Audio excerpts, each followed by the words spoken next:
안녕하세요. 2020년 10월 19일 월요일 아침입니다. 오늘도 하나님 아버지께서 주시는 큰 은혜가 우리와 함께하기를 기도합니다. 사랑과 은혜가 많으신 하나님, 오늘도 주님의 은혜를 사모하여 주님의 보좌 앞에 나왔습니다. 주님께서 주시는 말씀을 깨닫고 은혜를 받고 또 누리고 나누는 하루 되게 하여 주시옵소서. 예수님 이름으로 기도합니다. 아멘. 여러분 잘 주무셨나요? 오늘은 예레미야 49장 23절에서 39절 말씀을 함께 묵상해 보길 원합니다. 우리가 요즘 계속해서 하고 있는 이 예레미야는 계속 유다의 멸망을 하나님께서 예레미야를 통해서 말씀하셨을 뿐만 아니라 유다 주변 국가에 대한 심판을 말씀하고 계시는 부분들입니다. 오늘은 특별히 다메섹에 관한 그런 말씀, 또 엘람에 관한 그런 말씀, 하솔에 관한 그런 말씀, 여러 주변 국가들에 대한 어떤 국가는 강대국이고 어떤 국가는 이스라엘과 유다와 밀접한 관계를 가지고 있고 어떤 국가는 약소국이고 또 그렇게 큰 이스라엘이나 유다와는 큰 관련이 없는 그런 국가임에도 불구하고 하나님께서는 예레미야를 통해서 그들의 심판을 예언하고 계시는 말씀하고 계시는 그런 부분이다라는 것을 우리는 알 수 있습니다. 다메섹이라는 국가는요, 이스라엘과 근접한 국가로 북이스라엘과 유다를 굉장히 괴롭힌 그런 나라 중에 하나입니다. 군사적으로도 또 경제적으로도 강한 그런 나라였기 때문에 서로 경쟁적인 관계, 적대적인 관계 속에 서로가 힘들 때, 약해질 때, 또 자기가 강해질 때 서로를 침범하고 또 누르는 그런 관계성 속에 있는 국가였습니다. 특별히 이 다메섹의 국가는요, 굉장히 잔인한 것으로 유명한데요. 이 베나닷, 이 베나닷, 다메섹의 왕을 베나닷이라고 불렀습니다.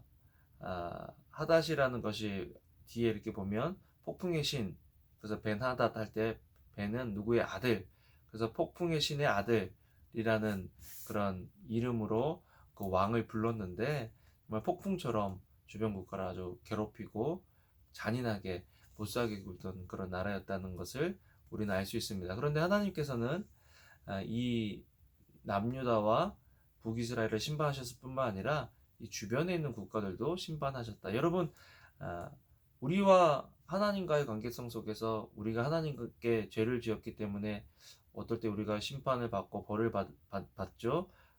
북이스라엘과 남유다도 그랬습니다.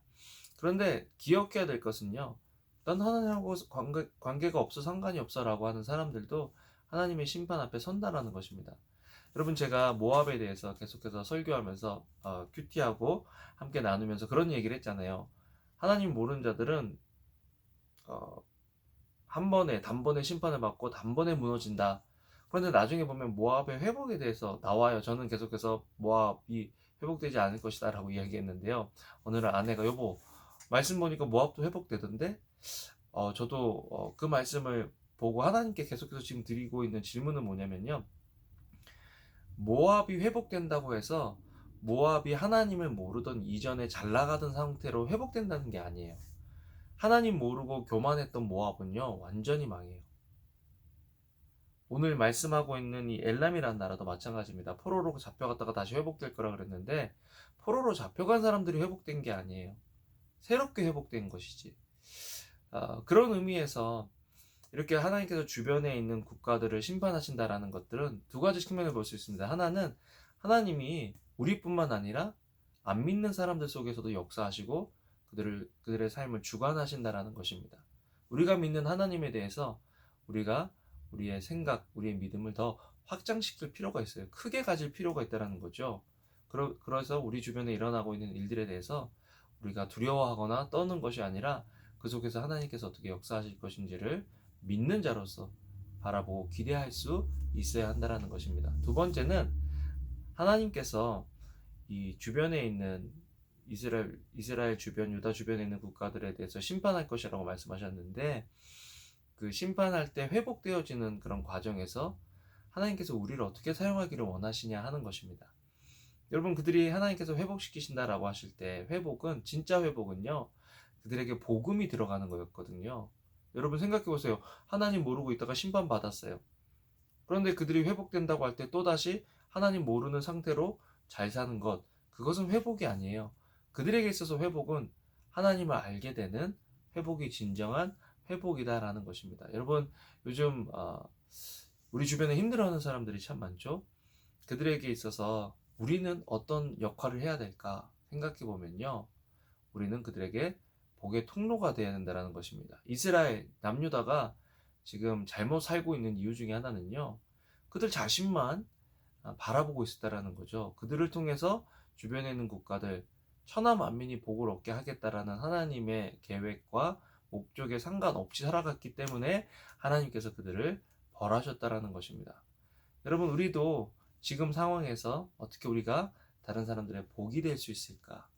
하나님이 우리를 통해서 주변에 있는 사람들을 복 주기를 원하시는데, 이런 상황에서 우리는 어떻게 우리 주변에 있는 사람들에게 복이 될까? 하나님, 어떻게 하면 오늘 우리가 하루를 살아가면서 내 남편에게, 아내에게, 자녀에게, 내 주변에 있는 사람들에게 복이 될 수 있겠습니까? 하나님께 여쭙고 하나님 아버지께서 보여주시는 사람들에게 하나님께서 주시는 능력과 하나님께서 주시는 지혜와 은혜로 그들에게 복이 되는 그런 하루가 되면 좋겠습니다. 여러분, 기억하세요. 우리는 복의 통로입니다.